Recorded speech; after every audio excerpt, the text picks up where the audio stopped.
Estamos chegando na metade de Romanos. É uma longa trajetória até aqui. Romanos 8. Vamos ler do versículo 1 até o versículo 11. Nos diz o seguinte. Romanos 8, do 1 até o 11. Agora, pois, já nenhuma condenação há para os que estão em Cristo Jesus, porque a lei do Espírito da vida, em Cristo Jesus, te livrou da lei do pecado e da morte.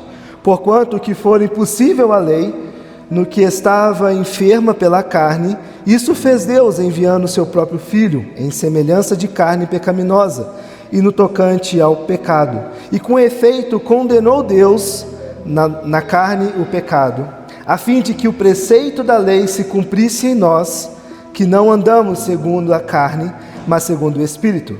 Porque os que se inclinam para a carne, cogitam das coisas da carne, mas os que se inclinam para o Espírito, das coisas do Espírito.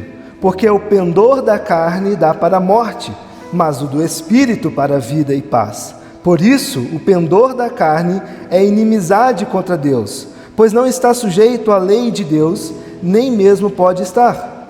Portanto, aos que estão na carne, não podem agradar a Deus. Verso 9. Vós, porém, não estáis na carne, mas no Espírito. Se de fato o Espírito de Deus habita em vós, e se alguém não tem o Espírito de Cristo, esse tal não é dele.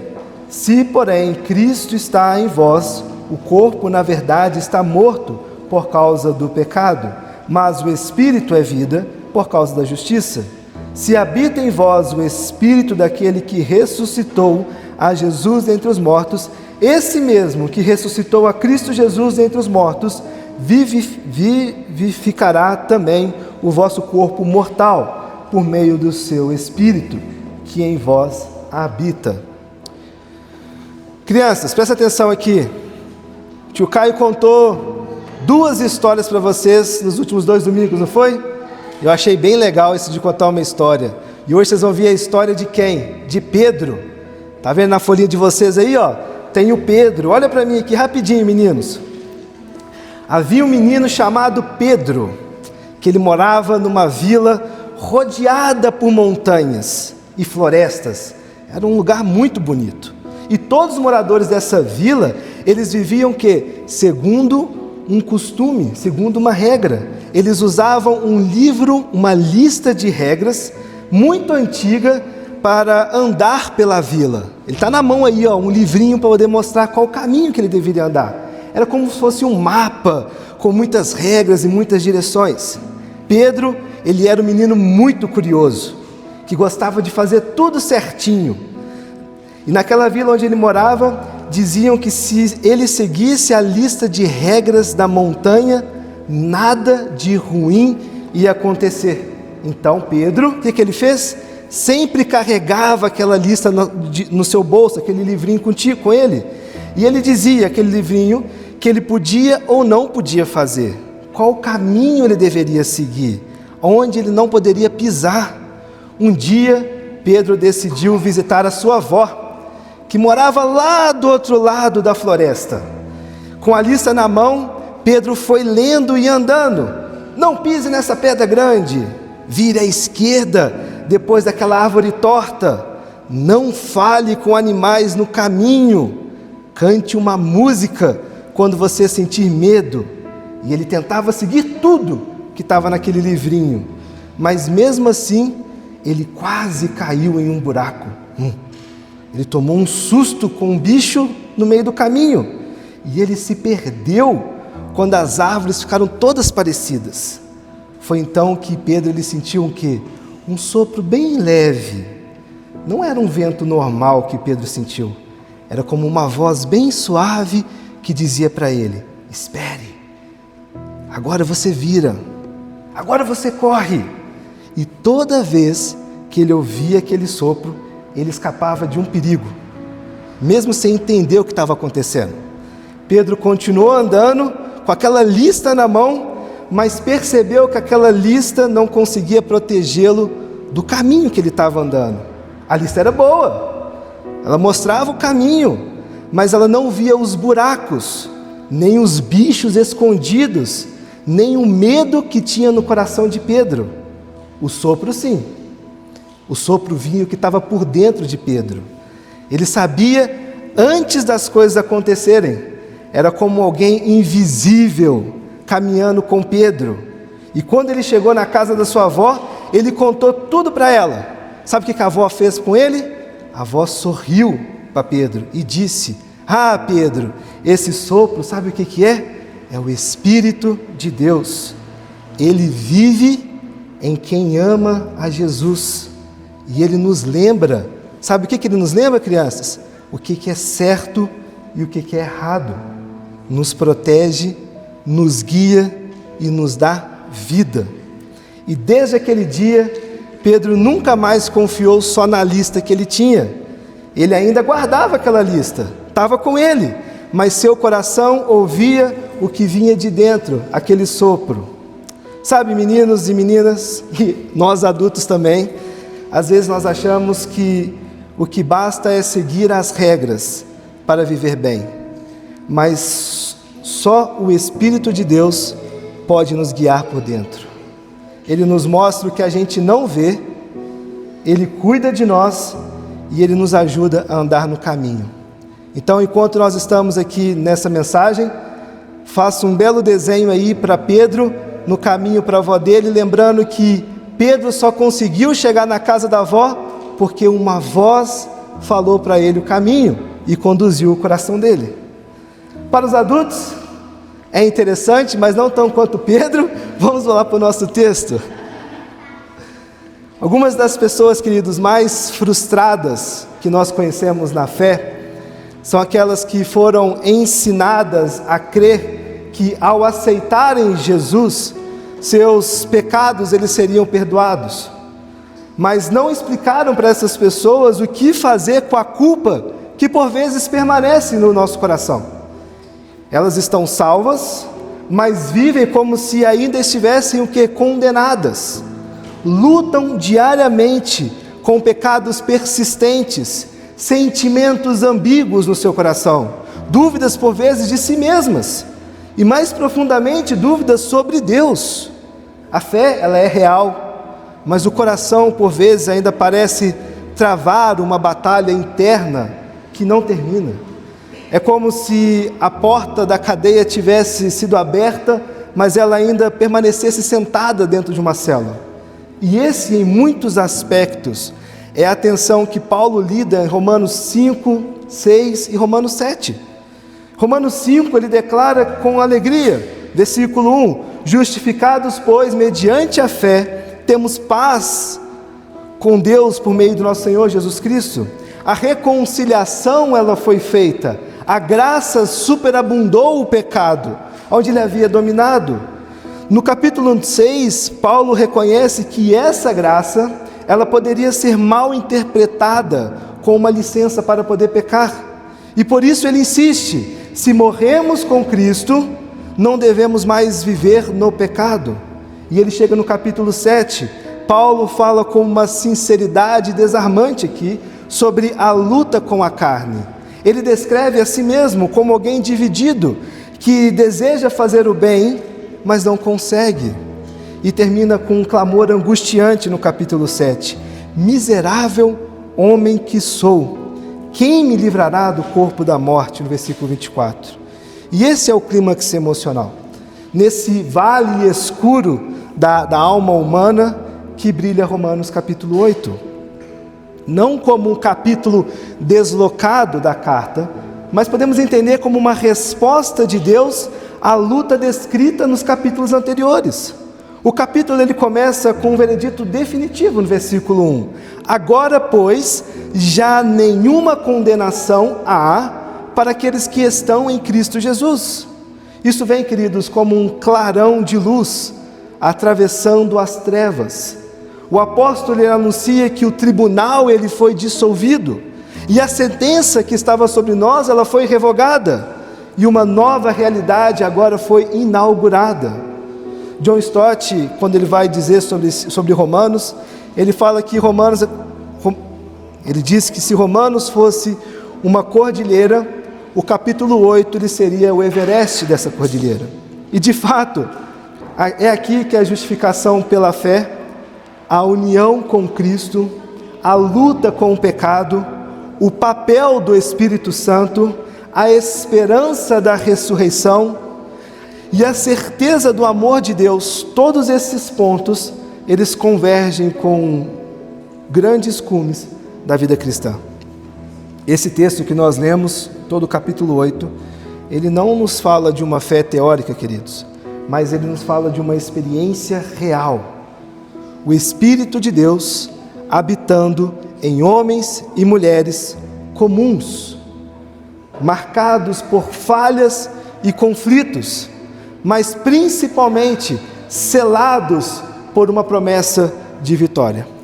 No versículo 1 e versículo 2, Paulo já nos mostra que não há nenhuma condenação para aqueles que estão em Cristo. Ele diz: agora, pois, versículo 1, já nenhuma condenação há para os que estão em Cristo Jesus, porque a lei do Espírito da vida em Cristo Jesus te livrou da lei do pecado e da morte. O texto começa, queridos, com um agora, pois. E essas duas palavras, elas são mais do que uma transição retórica dos que ele vem falando nos versículos anteriores. Elas são uma ponte. Paulo está conectando tudo o que foi dito antes, especialmente no capítulo 7, a nova realidade da vida no Espírito. Ele ouviu o seu próprio clamor: miserável homem que sou, no capítulo anterior. E agora Paulo responde com a voz do Evangelho: nenhuma condenação há.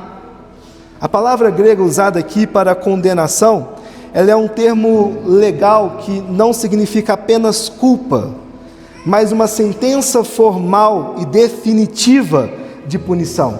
E essa palavra só aparece 3 vezes no Novo Testamento: Romanos 5,16, Romanos 5,18 e Romanos 8,1.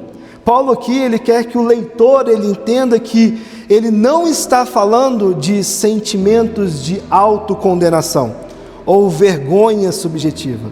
Ele está falando aqui de um veredito eterno que foi anulado. A condenação, queridos, mencionada aqui, ela não é temporária, nem muito menos parcial. É a condenação final, completa, do tribunal celestial. Quando Paulo diz que ela foi removida, ele quer dizer que nunca mais ela será reinstaurada. Cristo, queridos, não apenas nos livrou da culpa, mas da servidão da condenação. A paz não é algo que nós sentimos primeiro, mas que nos é declarada. Calvino disse isso. E a chave aqui, queridos, é a frase: para os que estão em Cristo Jesus. A condenação não foi revogada para todos, mas para aqueles que estão unidos a Cristo. Isso trata de uma realidade espiritual objetiva, um novo status diante de Deus. Estar em Cristo é estar dentro, vamos dizer, da arca, enquanto o juízo cai ao nosso redor. É estar representado por aquele que já foi condenado em nosso lugar. No versículo 2, Paulo aprofunda: porque a lei do Espírito da vida em Cristo Jesus te livrou da lei do pecado e da morte. Aqui lei não é a lei de Moisés, mas é um princípio dominante, um poder atuante. Paulo está dizendo que dos princípios, que 2 princípios estavam em ação. Havia aqui a lei do pecado e da morte, a força interna que nos arrastava para a transgressão e, consequentemente, para a condenação, versículo 23 do capítulo 7. E também a lei do Espírito da vida, que é o poder regenerador do Espírito Santo, que atua no crente que está unido a Cristo. E essa nova lei, ou seja, esse novo regime de vida no Espírito, nos libertou. E essa ação, queridos, ela foi uma ação efetiva. Isso foi uma ação completa. Isso foi uma ação gloriosa e graciosa. Não fomos apenas ajudados, nós fomos libertos. Nicodemos, ele comenta algo interessante sobre isso. Ele fala que Paulo está descrevendo a realidade de uma nova dinamicidade espiritual. O cristão vive agora em outro regime, o do Espírito, e ele não está mais sob o domínio da carne. Ou seja, o cristão não vive mais em dívida com o passado. Eu e você não vivemos mais em dívida com o nosso passado. Deus não apenas nos perdoou os nossos pecados, Ele revogou a condenação que estava sobre nós. E mais, o Espírito que agora habita em nós é o mesmo que nos sustenta para essa nova vida que experimentamos em Cristo. E isso não é apenas um consolo, queridos, isso é capacitação. Na prática, não há mais espaço para viver com medo da condenação. Na prática, não há mais espaço para viver como se a santidade dependesse de nós, de mim, de você e dos nossos atos. Não há mais espaço para carregar culpas que Jesus já carregou na cruz do Calvário por nós. E esse é o ponto de partida da vida cristã. Um veredito gracioso que nos liberta do tribunal, para nos conduzir à vida no Espírito. E essa liberdade que nós recebemos, portanto, ela não é, queridos, uma carta branca para nós vivermos como nós bem quisermos. A libertação da condenação não significa que agora a vida cristã ela é uma caminhada sem exigência alguma. Nós falamos isso lá no capítulo 6. Pelo contrário, nós fomos libertos de um peso, nós somos libertos para um propósito. Paulo não está dizendo que agora que nós somos salvos, nós podemos descansar numa fé morta, ou numa santidade negligente. Ele não está dizendo isso. Ele está dizendo que se somos livres do medo da condenação, e por isso nós somos capacitados ao que? A viver para Deus com seriedade, com alegria e com responsabilidade. Quando o Evangelho da Graça, queridos, penetra, ele nunca gera uma preguiça espiritual. Ele não deveria gerar uma preguiça espiritual. Ele nos leva a obedecer, não por medo de rejeição, de sermos rejeitados por Deus, ou por ter algum mérito na nossa obediência a Deus, mas Ele nos leva a obedecer por gratidão pela aceitação que nós encontramos no sacrifício vivo de Jesus. Assim, a ausência da condenação, ela não anula a busca pela santidade, não anula, pelo contrário, ela fundamenta essa busca pela santidade. Não buscamos a Deus para sermos aceitos, buscamos a Deus porque nós já fomos aceitos por Ele. E isso nos chama a viver como filhos da luz, não mais, queridos, como escravos do pecado. No verso 3 e verso 4, Paulo vai nos falar que o que Deus fez e o que a lei não podia fazer. Se em Romanos 1 e 2, 8, 1 e 2, nos coloca diante dessa gloriosa realidade, a ausência total de condenação para aqueles que estão em Cristo Jesus, os versículos seguintes, o 3 e o 4, explicam como essa realidade ela foi conquistada. E o que Paulo declara aqui não é apenas doutrinariamente profundo, é também pastoral, é libertador o que ele nos traz aqui. O que era impossível para a lei, Deus assim o fez. Versículo 3, porque o que fora impossível à lei, no que estava enferma pela carne, isso fez Deus. A lei mosaica ela era boa, é justa e ela é santa. Capítulo 7, versículo 12 vai falar sobre isso. E ela refletia perfeitamente o caráter de Deus e estabelecia a sua vontade moral sobre a humanidade, mas ela não podia nos salvar. Não porque houvesse uma falha na lei, mas porque ela se deparava com a fraqueza da nossa carne.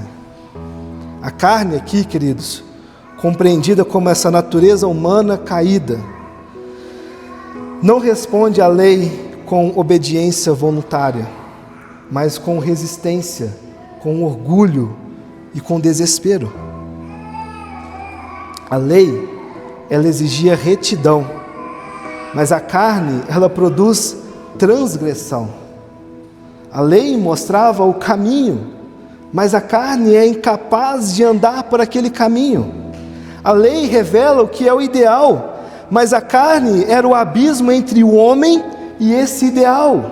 E por isso Paulo afirma com precisão: a lei não podia salvar, mas Deus pode, e assim ele fez. E o que ele fez? Ele fala no versículo 3, ele enviou o seu próprio filho em semelhança de carne pecaminosa no tocante ao pecado. Deus não enviou um anjo, não enviou um novo profeta, queridos, com mandamentos ainda mais claros do que a lei. Não, ele enviou o seu próprio filho, ele se enviou, e enviou em semelhança de carne pecaminosa, ou seja, assumindo a nossa verdadeira humanidade, mas sem pecado, e sem um pecado que nos corrompe. Cristo não apenas veio como homem, ele veio como representante dos homens, da humanidade, como substituto para os pecados e para os pecadores. E veio no tocante ao pecado, Paulo vai dizer, isso é, como sacrifício pelo pecado. E é ali, na cruz, o Pai condenou o pecado na carne. Não na carne dos culpados, eu e você, a humanidade, mas na carne do justo, na carne do seu Filho. O juízo que era devido a mim e a você foi executado em outro lugar. O veredito foi dado e a sentença, ela foi aplicada. Mas o substituto foi Jesus. Paulo não quis dizer, queridos, que Deus condenou o pecador, mas que condenou o pecado na carne de seu Filho. E essa é a essência da substituição penal. Isso significa que a cruz, ela não foi um acidente, nem um ato de sentimentalismo divino. Na cruz foi o ato de justiça soberana, onde Deus mostrou que não ignora o pecado, Ele julga o pecado, mas Ele julgou o pecado em Cristo Jesus, para que nós fôssemos libertos da condenação que Ele falou no versículo 1. E essa libertação tem um propósito, versículo 4, a fim de que o preceito da lei se cumprisse em nós, que não andamos segundo a carne, mas segundo o Espírito. Aqui o texto dá um passo além. Deus não apenas nos livrou da condenação, Ele nos libertou para vivermos de forma que a justiça da lei começasse a ser cumprida em nós. Não pela força da carne, nem pela disciplina da religiosidade, mas, queridos, pela atuação do Espírito em nossa nova identidade. Paulo não está dizendo que agora, em Cristo, nós somos capazes finalmente de cumprir a lei no braço. Não está dizendo isso. De que agora, já que nós somos libertos em Jesus, não há mais nenhuma condenação, nós podemos cumprir a lei. Não. Ele está dizendo que o próprio Deus começou a cumprir em nós aquilo que Ele exigiu de nós. E Ele começou a cumprir em nós por meio do seu Espírito, através do Espírito Santo. A justiça, que era um fardo externo, agora ela começa a se tornar uma realidade interna. O que a lei não pôde produzir pela imposição sobre nós, o Espírito está produzindo pela transformação que Ele opera em nossas vidas. A graça, queridos, ela não elimina a lei, ela cumpre a lei em nós. A obediência cristã, ela é fruto dessa nova vida no Espírito, não uma tentativa desesperada de merecer o amor de Deus. E essa afirmação, ela desmonta duas tentações que por vezes rondam um coração humano. Primeira do legalismo e a outra da licenciosidade. O legalismo pensa que pode alcançar justiça por esforço próprio. A licenciosidade presume que se a condenação foi removida, não há mais por que lutar pela justiça. Mas Paulo elimina ambas aqui. A salvação, ela é graça do início ao fim. Mas essa graça, queridos, ela opera frutos concretos e inevitáveis na vida daqueles que estão debaixo dessa graça. Deus não nos salvou apenas do inferno, Ele nos salvou para uma nova vida.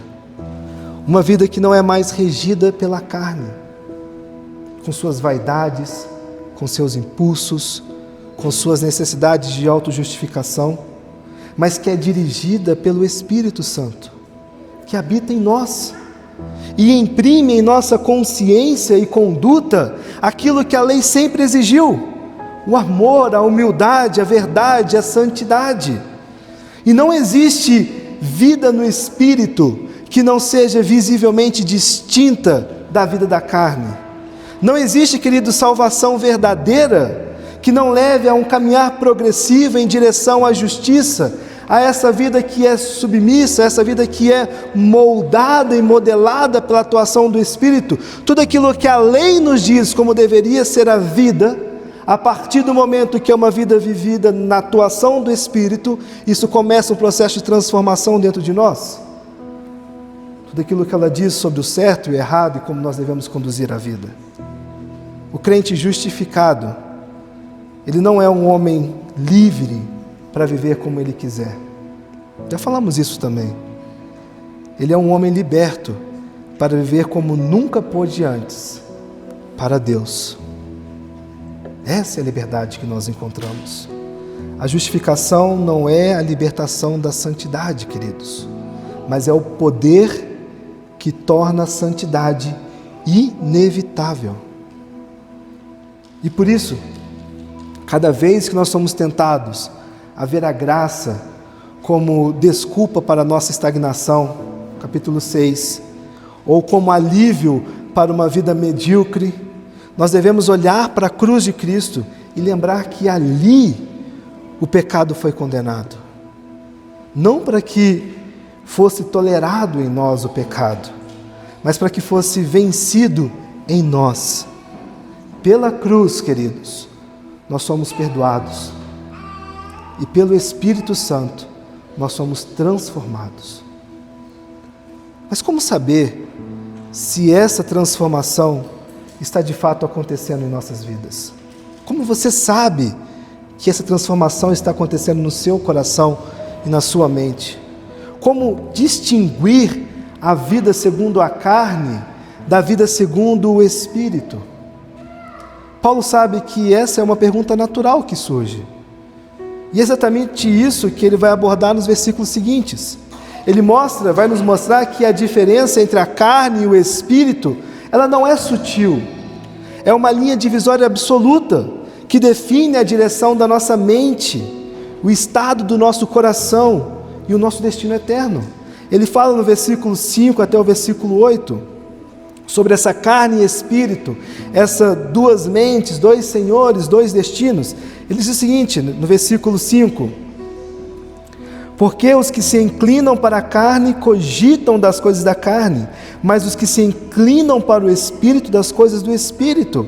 Queridos, aqui Paulo vai seguir com essa explicação, que é necessária, obviamente, porque se nós somos libertos da condenação e agora andamos segundo o Espírito, como que isso se expressa na nossa realidade prática e concreta da vida? E a resposta que Paulo nos traz, ela é incisiva. Existem duas formas de viver, segundo a carne e segundo o Espírito. E ele constrói esse contraste sobre o termo aqui, pendor. Na revista atualizada vai trazer esse termo de pendor, que é uma palavra que ela pode parecer estranha, certo? Para quem é da construção civil, que trabalha com isso, que sabe o que vai dizer, mas que significa a inclinação profunda da mente, uma direção habitual do coração. O pendor é aquilo para onde nossa vida naturalmente se curva. E ele não está falando aqui, queridos, apenas de ideias ou escolhas momentâneas, mas de um estado interior contínuo do coração e da mente, que molda toda a nossa maneira de pensar, toda a nossa maneira de desejar, toda a nossa maneira de agir. Paulo aqui não está tratando aqui de dois estilos, entre os quais nós podemos oscilar. Eu posso oscilar um pouquinho para cá, eu posso oscilar um pouquinho para cá. Não é por uma escolha de oscilação, mas são duas esferas existenciais totalmente distintas entre si. Dois senhores, duas naturezas, dois destinos. Versículo 5: porque os que se inclinam para a carne cogitam das coisas da carne, mas os que se inclinam para o Espírito, das coisas do Espírito. A palavra inclino aqui, ela carrega um sentido de mentalidade moldada, afeição predominante, orientação contínua da mente. Paulo não está falando apenas de pensamentos eventuais que podem surgir, mas de um estado interno duradouro. Queridos, uma maneira de ver e viver o mundo. Seria como se ele dissesse: mostre-me para onde a sua mente está se inclinando, e eu vou te dizer o que tem dominado sobre a sua vida. E essa inclinação, ela define não apenas os nossos pensamentos, mas ela também define o nosso destino. No versículo 6, o pendor da carne, a inclinação da carne, o que norteia, governa as nossas vidas, dá para a morte, mas do Espírito para a vida e paz. A carne aqui não é o corpo humano em si, mas é a nossa natureza não regenerada, rebelde a Deus, viciada em si mesmo, voltada para a autossatisfação, voltada para o governo próprio de si mesmo sobre si mesmo. A mente carnal, ela não se ocupa necessariamente de escândalos morais, mas de viver sem referência a Deus, mas de viver sem o discernimento do Espírito Santo, mas de viver sem a lei nos mostrando como deveria ser vivida a vida. E mesmo que seja por meio de uma religiosidade orgulhosa, centrada na performance. Queridos, quantos não vivem assim? Cumprindo suas práticas espirituais, frequentando a igreja, aos domingos, às quartas, às terças, talvez todos os dias da semana, mas com a mente inteiramente absorvidas pelas coisas do mundo, autocentrada, ansiosa, reativa, dominada por desejos e temores terrenos. E o mais perigoso, completamente inconscientes disso. Paulo fala lá em 1 Coríntios capítulo 2, versículo 14, o homem natural não aceita as coisas do Espírito de Deus, porque elas lhe são loucura. E essa é a realidade do que Paulo chama de carne aqui. Ela é inimiga de Deus. Ela não se trata de fraqueza, mas ela se trata de oposição. A nossa carne, ela é inimiga de Deus. Versículo 7, por isso o pendor da carne é inimizade contra Deus, pois não está sujeito à lei de Deus e nem mesmo pode estar. Não pode, e essa é a força da frase. A carne não apenas falha em se submeter à vontade de Deus, ela não tem capacidade de fazer isso. Seu impulso, nosso impulso é resistir a Deus, é resistir à voz de Deus, é resistir à atuação do Espírito em nós. É natural do ser humano dominado pelo pecado não conseguir ouvir a voz do Espírito. É contender, é buscar uma independência por conta dessa nossa natureza. E é por isso que Paulo conclui no verso 8, os que estão na carne não podem agradar a Deus. A carne, ela pode tentar imitar a santidade, mas ela não possui a santidade. Ela pode tentar parecer obediente, mas tudo que ela faz fora da dependência do Espírito Santo. E isso, diante de Deus, não é algo aceitável. Queridos, nem toda religiosidade é agradável a Deus. Nem toda prática espiritual é movida pelo Espírito. Há muitas vidas aparentemente cristãs sendo vividas na carne, com aparência de piedade, mas sem dependência real de Deus, mas sem arrependimento real, sem transformação real. Tudo isso governados e guiados por uma carne que resiste à voz do Espírito. E aqui nós somos confrontados. Para onde a nossa mente está de fato inclinada, queridos? Para onde a sua mente e a minha está inclinado? O que alimenta nosso coração ao longo da semana? O que move os nossos afetos? O que move os nossos desejos? O que dirige as nossas decisões? O que governa nossas vidas? Se há em nós mais do mundo do que de Deus, mais independência do que rendição, talvez nós precisamos humildemente reconhecer que ainda estamos operando segundo a carne, sobre a carne, sob o domínio dessa carne. Mas há esperança, queridos. A proposta do Evangelho não é que você reforme a carne, se reforme, mas que você morra para ela. Não é que você vença a carne com esforço, com seus braços, com sua mente, com seu coração, com aquilo que você pode fazer para Deus. Não é isso. Mas que você se renda ao Espírito que já venceu. A carne, ela não pode ser domada, disciplinada ou refinada. A carne, queridos, ela precisa ser crucificada. E a boa notícia é que o Espírito de Deus nos foi dado exatamente para isso. Ele é o novo poder operando dentro de nós.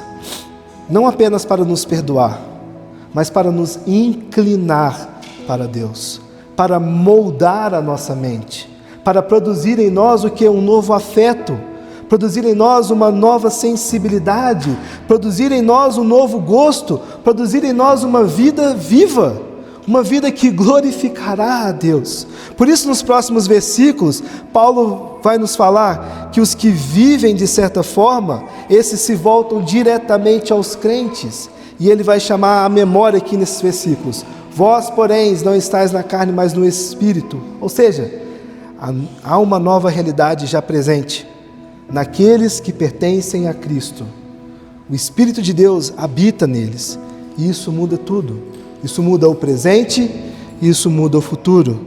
Caminhando por fim, verso 9 e verso 11, nós vamos encontrar aqui o Espírito que habita em nós e que nos vivifica. Paulo vai nos dizer, após traçar esse contraste radical que ele vem falando nos versículos anteriores, entre a carne e entre o Espírito, Paulo agora se volta diretamente aos seus leitores dizendo, olha, vós porém, versículo 9, vós porém, como quem reafirma aqui uma identidade para eles, que já foi dada, obviamente, pela graça, e precisa ser reconhecida pela fé.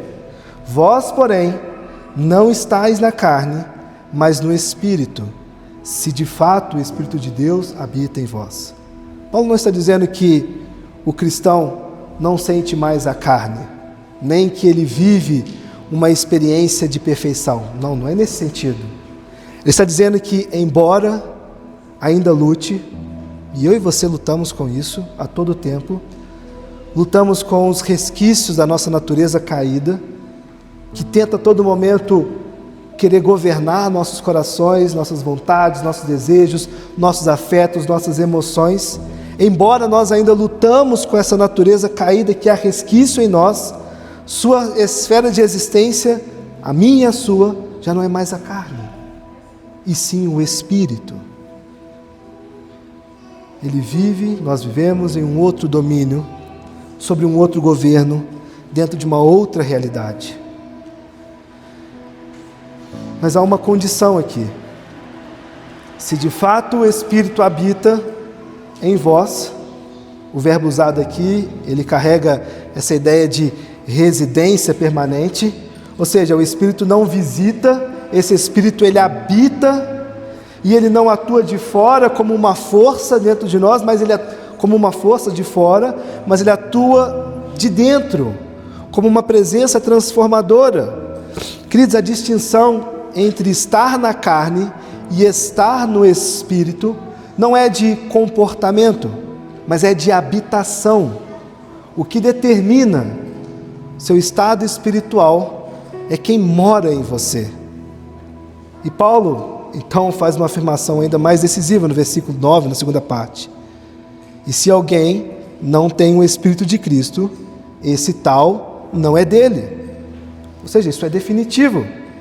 O que define o crente não é a sua performance, não é a sua regularidade na igreja, não é o seu conhecimento teológico, nem menos a sua experiência emocional. O que define o cristão é a presença do Espírito de Cristo em sua vida. E obviamente que as outras coisas que eu citei aqui, elas corroboram para isso. Ela nos leva a experimentarmos muito mais desse Espírito, mas não é isso que nos define como cristãos. Essa presença, queridos, ela é inseparável de salvação. Não há crente sem o Espírito. Não há cristão sem a habitação do Espírito. Não há uma nova vida sem essa habitação. E isso é uma resposta clara a qualquer tentativa de separar a conversão e a regeneração, fé e santificação.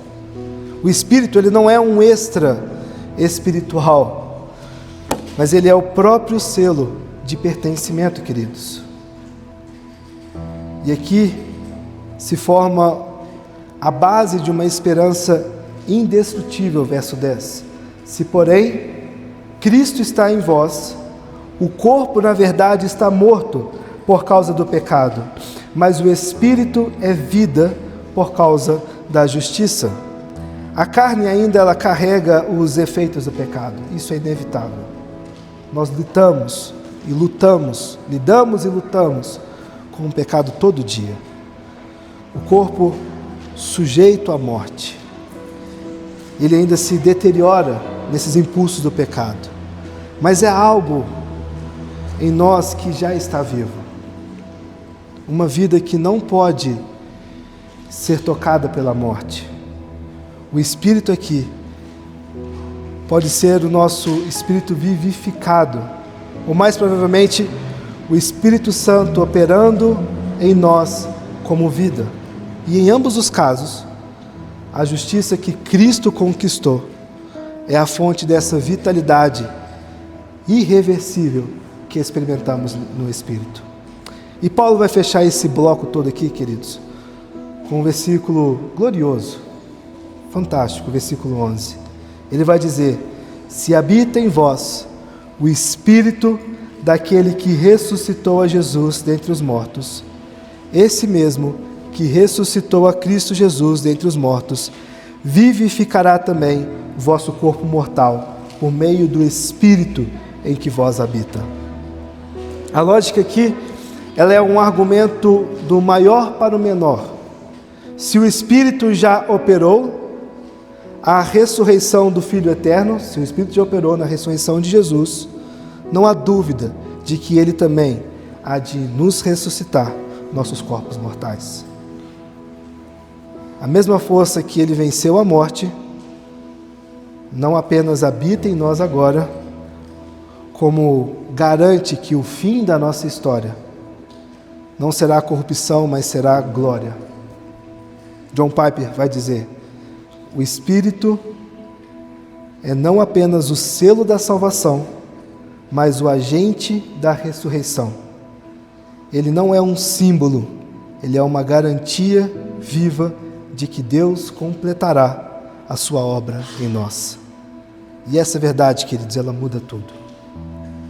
Ela afeta como nós enfrentamos a fraqueza física, a velhice, a morte, a dor do luto, o medo da morte. Nosso corpo ainda morre, ele vai morrer, essa matéria vai morrer. Mas a morte, ela perdeu a sua palavra final. A morte aqui, ela perdeu o peso humano para a morte. Porque o mesmo Espírito que nos tirou da condenação, esse mesmo Espírito está nos levando à glória. Isso é o selo da certeza que nós temos ao nos submetermos ao governo de Cristo em nossas vidas. A certeza de que o mesmo Espírito que atuou em Jesus, que opera em nós, na santificação, na regeneração, é o mesmo Espírito que selará o destino final, a glória final. E por isso, queridos, não há mais espaço para um cristianismo que se limita somente ao agora. O Espírito em nós não apenas nos santifica, ele nos empurra em direção à eternidade. Ele nos mantém firmes, nos consola nas nossas perdas, nos ensina a esperar e ele nos molda para o corpo da glória que está por vir. Isso também significa que a vida no Espírito não é uma experiência subjetiva a ser buscada, não. Ou em êxtase, ou em emoções religiosas, não, nada disso. Mas é uma vida enraizada em Cristo, sustentada por Sua palavra e conduzida por Sua presença e voltada para o seu fim último, que é a glorificação do corpo e da alma totalmente redimidos. Bom, o que tudo isso significa na vida, queridos? Na vida que nós temos no Espírito. Não é uma experiência extraordinária, para alguns crentes mais avançados, não. É a marca essencial de quem está em Cristo. É viver uma vida que, apesar de ainda estar no corpo, já respira essa eternidade. Então, como nós devemos viver com base em tudo isso? Devemos viver com humildade, porque tudo isso que há ao nosso redor e em nós é obra de Deus. Devemos viver com confiança, porque não há mais condenação para aqueles que estão em Cristo Jesus. Devemos viver com seriedade, porque não há neutralidade entre carne e espírito. Nós devemos viver com esperança, porque a ressurreição já começou dentro de nós. E se porventura você sente preso à carne, não apenas nos seus atos, mas nos seus afetos, nos seus desejos, nas suas emoções, nas suas afeições, te convido a lembrar o versículo 1. Nenhuma condenação há. Não para quem tenta mais, para quem se esforça mais, para quem tenta mostrar mais algo para Deus, mas para aqueles que estão em Cristo Jesus, aqueles que se renderam, aqueles que se submeteram, aqueles que andam segundo o Espírito. E essa vida é para aquele que foi chamado a se submeter, a se render, a viver. Não é, queridos, uma vida perfeita, mas é uma vida viva, comum, diária e ordinária. A cruz anulou a sentença, o Espírito assumiu a direção e a ressurreição já começou dentro de mim e de você quando nós reconhecemos esse governo de Cristo sobre nós. Nenhuma condenação há para aqueles que reconhecem e submetem à voz do Espírito. Se em suas lutas comuns e diárias que a carne tenta levantar, te convido a sempre lembrar dessa verdade e a reconhecer essa certeza que nós encontramos no sacrifício de Jesus. Vamos orar? Obrigado, Pai, pela libertação que nós encontramos no Teu sacrifício, Jesus. Obrigado, Deus, por mais que nossa carne tenta, por algumas vezes, querer governar sobre nossas vidas, nós podemos ter a certeza, Jesus, de que o Senhor, com todo cuidado, com toda graça, com toda bondade, ó Deus, com toda misericórdia, nos oferece sempre uma oportunidade de vencermos, ó Deus, esses levantes da nossa carne, Pai, dessa nossa natureza. Essa luta ela é constante até que o Senhor volte, mas é uma luta, Deus, que ela precisa sim ser vencida, ó Pai, através da atuação viva e real do Teu Espírito Santo em nós, ó Deus.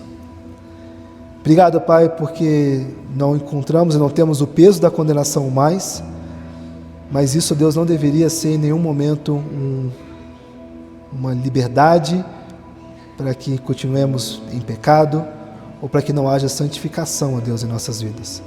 Mas pelo contrário, Jesus, que a vida comum e diária, na dependência total, completa do Senhor, ela possa responder, ó Deus, e refletir o sacrifício que nós experimentamos, a salvação que experimentamos em Ti e a santificação que encontramos na atuação do Teu Santo Espírito em nós, ó Pai.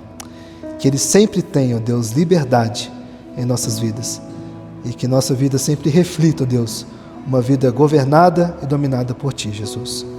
Nós Te louvamos, Te agradecemos e oramos, ó Deus, em Teu santo nome, ó Pai. Amém.